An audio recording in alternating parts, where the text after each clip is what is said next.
Dito na naman tayo. Sabi naman, ito na lang kami, oh. Cook na lang.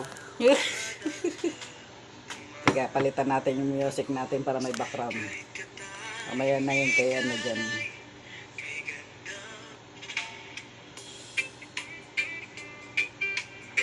No one's room, may kasabihan. Akyat ka ng matino bababa. Kape. Yan ang sinto. Sinto-sinto o naris, no one tahimik lang. Pero palaban, seryoso, mapagmahal. Pero laging iniiwan, masawa ni drunken master.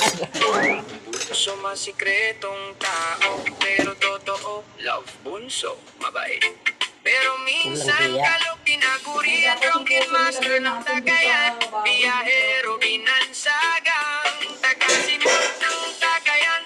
Bolero, babaero, ngunit mabait. Siya lang naman ang raspaboy ng mga single mom boss. Afford na naging babao, ang pumapalo ng 17 palo na di naman nilalabasan. Yun lang. Yung pumupuro simpleng tao, pero mapagmahal at totoo.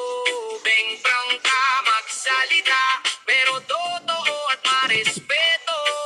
Malakas, humagalpak, maknel, tahimik. Pero pala kaibigan, balmon ng maskulado ng no one's rooms. Ngunit pinagpapatalo sa ganda, yang ang babaeng mapagmahal na di nang iiwan. Ray at Ren ang magjuwang laging nag-aaway-away. Pati puso yung daddy guwapo na pag nagsalita walang kumokontra. Mabait at palabiro, kamiyas na malapot, tahimik, makulit, parang paniki kung kumapit.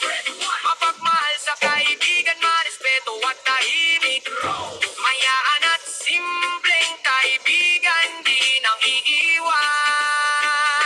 Admin, Leo, simpleng gwapo, bihirang magsalita, pero may mabuting pagkatao. Oktubre 13, walang inuurungan, sleeping beauty kung tagurian. Meskilong na malambing, mabuting ina at may pusong busilak para sa lahat. Yumi, isang talagera ro, simpleng makulit, scarlet, malambing basurero, mahilig makolekta ng itim na puso, kilala sa pagkawit ng paulit-ulit. Miss Babylon, mabuting kaibigan, Miss Palayan, mabait pero literal na gala sa mga ligetan. Miss Ayes, ang babaeng Diyosa, totoong habulin ng guys.